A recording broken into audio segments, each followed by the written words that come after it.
Bonjour à tous, si vous venez de nous rejoindre sur i24 News, eh bien vous regardez Midi ensemble, c'est l'heure de l'info, celle que vous avez sans doute ratée. Restez avec nous, vous allez tout savoir sur Israël. Menaces de mort, montage, photos en uniforme nazi, insulte, le président de l'État d'Israël, Reuven Rivlin, est devenu la cible de certains mécontents. Pour ses détracteurs, Rivlin a eu tort de dénoncer le terrorisme juif après l'incendie d'une maison palestinienne qui a conduit à la mort d'un bébé palestinien et de son père. Le président Rivlin a dénoncé l'indulgence du pouvoir envers certains extrémistes, des propos qui lui valent des critiques et parfois même des menaces de mort. On l'écoute. On dit de moi que je suis un ennemi d'Israël. C'est vraiment naïf. Et c'est aussi un peu blessant. Pour ma part, si on avait dit de quelqu'un qu'il déteste Israël et que je considère important de réagir, je me serais mobilisé et aurais dit devant les caméras: comment pouvez-vous dire d'un homme aussi apprécié comme, non pas le président, mais celui dont on a dit qu'il déteste Israël,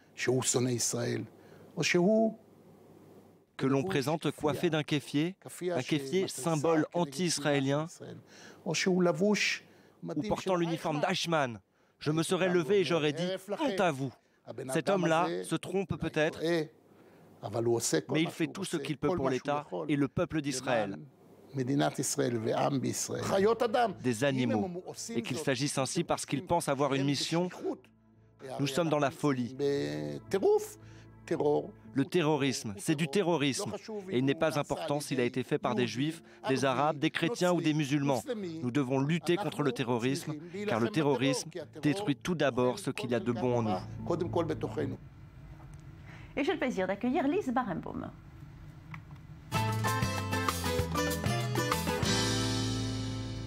Lise. Oui, alors effectivement, il y a eu donc aussi beaucoup d'attaques sur Internet contre Reuven Rivlin. Il y a un utilisateur qui s'appelle Asher, qui est basé à New York, qui a mis en ligne plusieurs vidéos sur YouTube qui mettent en scène le Premier ministre israélien et Rivlin habillés comme des nazis. On les voit en train de parler une langue qui ressemble à l'allemand et on peut lire en sous-titres « Je suis un président doté de la haine de soi et hypocrite » ou encore « Quand des juifs sont assassinés, ça ne m'intéresse pas vraiment. Je suis un nazi haïssant les juifs ». Alors il y a eu toute une série de montages qui ont conduit à l'ouverture d'une enquête par la police israélienne pour violation d'une loi qui interdit les insultes envers un fonctionnaire. Asher, le coupable, a reconnu avoir aussi mis en ligne une photo de Rivlin recouvert d'un kéfier, ce foulard palestinien. Dans une autre vidéo, on voit Netanyahou affublé de la moustache d'Hitler qui dit « Bienvenue au camp de concentration d'Israël. Nous avons une peur bleue des musulmans. Le sang juif ne vaut pas cher. » Et le suspect a déclaré pour se défendre qu'il souffre du fait que les juifs soient abandonnés à leur sort. Je vous rappelle que dans un message posté sur Facebook vendredi, Rivlin avait dit qu'il avait honte que les tueurs soient issus de son peuple. Tout de suite, pour parler de cette affaire, j'accueille Maurice Ifergan. Maurice, bonjour. Bonjour. Alors, le président d'État face à une campagne de haine sans précédent, et pourtant, il est apprécié à droite comme à gauche pour son courage. Oui, mais tout d'abord, la dernière réaction, celle de Daniela Weiss, qui est la présidente de l'implantation de Kedumim, qui a enflammé le débat encore ce week-end.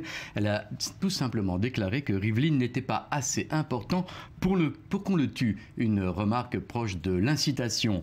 Mais pour en revenir au président Reuven Rivlin, il n'a jamais caché ses positions de droite nationaliste, son attitude face à Jérusalem qu'il est prêt à garder à tout prix, et surtout les territoires. Il a toujours considéré qu'il était favorable à l'annexion des territoires. Alors, c'est un président qui, contrairement à Shimon Peres, n'est pas branché sur les nanotechnologies, ne voyage pas à travers le monde de sommet en sommet, mais c'est un président qui a un avantage, un président qui exprime sa honte devant des crimes perpétrés par des juifs. C'est vrai que c'est courageux. Exactement, un président qui considère les Palestiniens comme des êtres humains, un président qui est le porte-voix des minorités, les juifs orthodoxes, les chrétiens, les gays et les habitants des territoires. Bref, un président qui condamne toutes les violences, que ce soit dans les stades, dans les territoires ou dans les manifestations. Un président qui n'a pas peur de dire qu'il a honte. Un président qui dit ce qu'il pense et un président qui pense ce qu'il dit. Bref, un président apprécié. Oui, mais ça lui fait quand même beaucoup d'ennemis, là. Hein. Beaucoup d'ennemis, mais Reuven Rivlin a fait quelque chose de sa présidence. Il passait après Shimon Peres, qui était l'ultime président de l'État, très emblématique, et il fallait qu'il se situe, qu'il trouve un style, et il a trouvé un style qui plaît aux Israéliens. C'est un style qui est consensuel. Je vous l'ai dit, il va vers toutes les minorités, il discute avec toutes les minorités, et c'est leur porte-voix, leur porte-parole, et il arrive à exprimer des choses que dans les partis politiques, on a du mal à admettre. Et la semaine a également été marquée par l'arrestation de Meir Ettinger, un jeune homme de 23 ans ultra-religieux, l'une des figures de proue de ces jeunes des collines, des Israéliens ultra-nationalistes qui n'hésitent pas à utiliser la violence pour défendre leur idéologie. Déjà recherché par le Shin Bet, ce jeune homme n'est pas à son coup d'essai, d'autant qu'il est le petit-fils de Meir Kahane, fondateur du parti Car, interdit en Israël depuis 1994. On regarde tout de suite le reportage de Maxime Pérez. C'est le premier acte d'une lutte que les autorités israéliennes ont promis de livrer aux extrémistes juifs.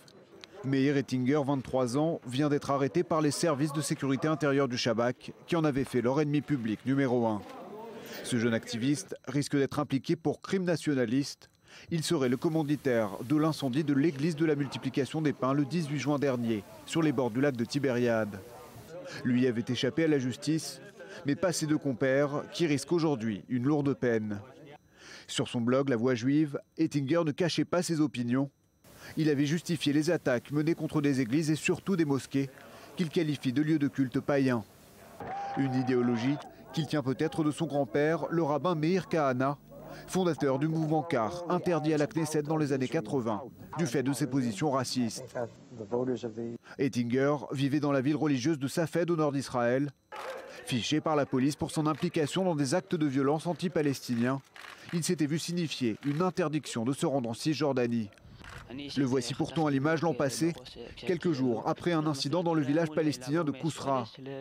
Lui et ses camarades avaient été pris pour cible, puis emmenés de force après avoir pénétré dans les terres agricoles de cette localité. C'est grâce à l'intervention d'autres Palestiniens de Kousra que ces adolescents auront la vie sauve. Mais Meir Ettinger a une toute autre version des faits. Dans ce genre de moment, l'homme n'a plus de force et il n'y a plus que le Tout-Puissant. Notre force, la force de combattre chez les vrais Juifs, elle vient de l'Éternel. Et quand on te prend cette force, il n'y a plus qu'à compter sur le Tout-Puissant. Tout le monde peut vous le dire, je vous le jure, il n'y a pas eu de peur, car on ressent la présence de l'Éternel. Nous étions animés d'une grande joie. D'après la presse israélienne, Meir Ettinger avait mis au point un plan batailler la rébellion. À la tête de son organisation clandestine, il souhaitait multiplier les actions violentes, à même de créer l'anarchie et une situation de quasi-apocalypse régionale. La finalité, rétablir le royaume d'Israël, comme au temps de la Bible.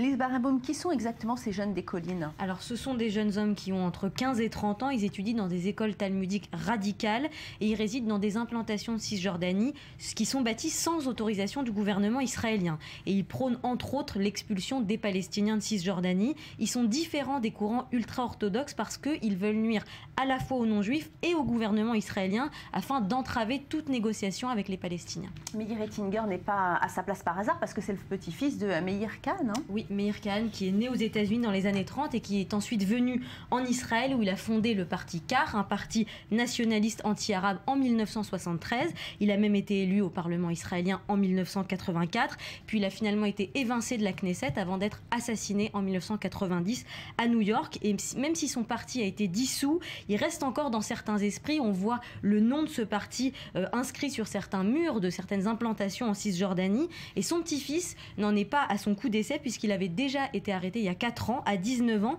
il avait mené avec d'autres jeunes nationalistes un projet qui visait à répertorier et à boycotter les commerces employant des Arabes à Jérusalem. En tout cas, Maurice, apparemment, l'enquête sur l'attentat dans ce village de Douma avance et Meir Ettinger aurait été placé en détention administrative. Qu'est-ce que ça veut dire exactement? Écoutez, ça veut dire que ce matin, le ministre de la Défense a signé cet ordre de mise en détention administrative avec un autre militant d'extrême droite, avec Eviatar Solmin. Ça fait donc 3 depuis le début de l'enquête, puisque Mordechai Meir est en détention administrative depuis une semaine. Alors la détention administrative, c'est un moyen de placer en prison des individus soupçonnés d'activités qui peuvent nuire à la sécurité de l'État, sans forme de procès, sans acte d'accusation, sans rien. Tout simplement, on les place en prison pour 6 mois renouvelables, sans qu'ils aient le moyen même de prouver qu'ils n'ont rien fait, qu'ils sont... On a du mal, généralement, dans ces milieux extrémistes. De les isoler, finalement.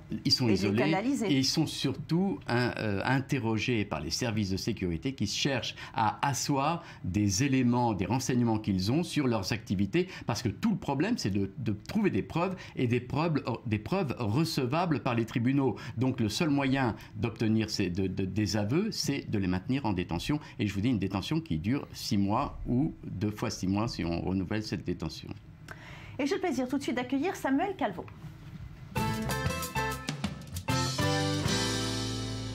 Et direction Paris, présent, le programme de Paris-Plage prévoit le 13 août prochain une journée Tel Aviv sur Seine, cela dans le cadre des partenariats culturels avec les grandes villes du monde. Paris-Plage mettra donc Tel Aviv à l'honneur, l'espace d'une journée, au programme DJ, animation, et cela évidemment crée la polémique. La conseillère de Paris, Danielle Simonet, a dénoncé ce samedi l'indécence d'organiser une telle journée et demande au maire de Paris de revoir la programmation. Samuel Calvo, bonjour. Bonjour. Alors oui Valérie, on a pu assister à une déferlante de tweets sur la toile avec des avis pour et contre et parfois très virulents. Vous pouvez d'ailleurs les voir défiler. Donc pour mieux comprendre le contexte, il faut revenir en mai dernier, lors de la visite de Madame le maire de Paris, Anne Hidalgo, dans les villes israéliennes et palestiniennes, dans le but de créer des partenariats. Donc de ces rencontres est sorti notamment un accord avec la ville de Bethléem pour améliorer la gestion de l'eau. Du côté de Tel Aviv, donc l'intention de faire connaître la culture israélienne avec le Tel Aviv sur Seine. Mais la polémique enfle et on a pu d'ailleurs voir la création d'une pétition pour annuler cet événement, et ça, en 48 heures, ça a recueilli presque 4000 signatures. Oui. Donc comment ça va finir? Ils vont annuler? Pas annuler? Apparemment, la mairie de Paris est assise sur sa position et confirme l'organisation de cette journée. Ils vont garder. D'ailleurs, le BNVCA, Bureau national contre l'antisémitisme, a saisi le préfet de police de Paris, lui demandant de prendre soin du bon déroulement de cet événement. Merci Samuel. On en parle depuis des mois. Le métro de Tel Aviv est enfin en train de sortir de terre. Les travaux de la première ligne, la ligne rouge, ont commencé dans le sud de la ville blanche. Cette ligne sera en partie souterraine et commence à affoler les riverains. Bruit, bouchons et même rats. Les habitants de Tel Aviv sont inquiets. Et surtout, ces travaux vont durer 6 ans. Le reportage tout de suite de Mathieu Tobman et de Lise Parembo. Attendus depuis des décennies, les travaux du métro de Tel Aviv viennent de commencer. Un système qui, in fine, sera composé de 8 lignes de métro souterrain, tramway et bus à haute fréquence, reliant Tel Aviv et sa banlieue. Nous sommes réunis ici dans un moment historique. Année après année, l'idée de la construction d'un tramway à Tel Aviv, depuis Herzl jusqu'au Turc. Nous sommes quelques instants avant le début des travaux du tramway à Tel Aviv. Ce projet a connu des hauts et des bas, des retards, mais du moment où j'ai pris mes fonctions, il était clair que je devais faire avancer les choses. La première phase des travaux est prévue pour durer 6 ans et ne concerne que la ligne rouge qui reliera sur 25 km Petah Tikva, Bnei Brak, Ramat Gan, Tel Aviv, Jaffa et enfin Bat Yam. Artère principale du futur système de transport, la ligne rouge sera composée de 15 km de tramway et de 10 km souterrains dans le centre de Tel Aviv. Elle devrait accueillir près de 70 millions de passagers annuels selon les estimations. La ville de Tel Aviv et sa métropole constituent la région la plus peuplée d'Israël, le centre d'affaires de l'État d'Israël, et il n'est pas pensable qu'il continue d'exister sans un réel système de transport public. Si nous ne construisons pas ce projet dans les 10 prochaines années, il aurait été impossible de circuler ici. Un chantier pharaonique pour une ville toujours plus en expansion. Si le développement d'un tel système paraît nécessaire au vu des ambitions de la Startup Nation, il ne fait pas que des heureux. Les 6 ans de travaux vont sembler être une éternité pour les riverains. Rester ici, c'est tout simplement attendre la mort. À mes yeux, c'est la situation. On ne peut pas arriver en voiture jusqu'ici. Il est difficile d'arriver dans le secteur. Tout est bloqué et personne ne nous voit. Ils vont construire une très haute palissade et tout ça pendant au moins 6 ans. Les commerçants sont également inquiets et ils peuvent l'être. Se référant à la construction du tramway de Jérusalem, ils savent que les nuisances font fuir les clients. Ils s'apprêtent donc à vivre des années de vaches maigres, voire peut-être de devoir mettre la clé sous la porte. Il n'y a personne dans le coin et je ne veux pas arriver à la situation de dire à mes employés de rentrer chez eux. D'un autre côté, on doit agir en fonction de nos intérêts. Si tout va bien, d'ici une quinzaine d'années, Tel Aviv se sera dotée d'un système de transport en commun moderne et performant. Mais en attendant, la ville va connaître le plus gros Capharnaüm de son histoire. Alors Lise, c'est déjà pas simple de circuler à Tel Aviv. Là, ça va être encore pire. Est-ce que la mairie de Tel Aviv a décidé de faire quelque chose? Oui, il y a plein de choses qui sont prévues. Alors d'abord, l'histoire des heures de bouchon, c'est un petit peu pour effrayer les automobilistes et pour les inciter à prendre des transports en commun. Ensuite, la mairie s'est associée au ministère des Transports pour qu'il y ait plus de trains, pour augmenter la fréquence des bus, créer des nouvelles lignes de bus, créer des voies de bus et même construire de nouveaux parkings qui seront reliés au centre. Et les amendes pour conduite sur voie de bus vont être triplées. On va passer 250 shekels à 750 shekels. Allons bon, on ne paye pas assez.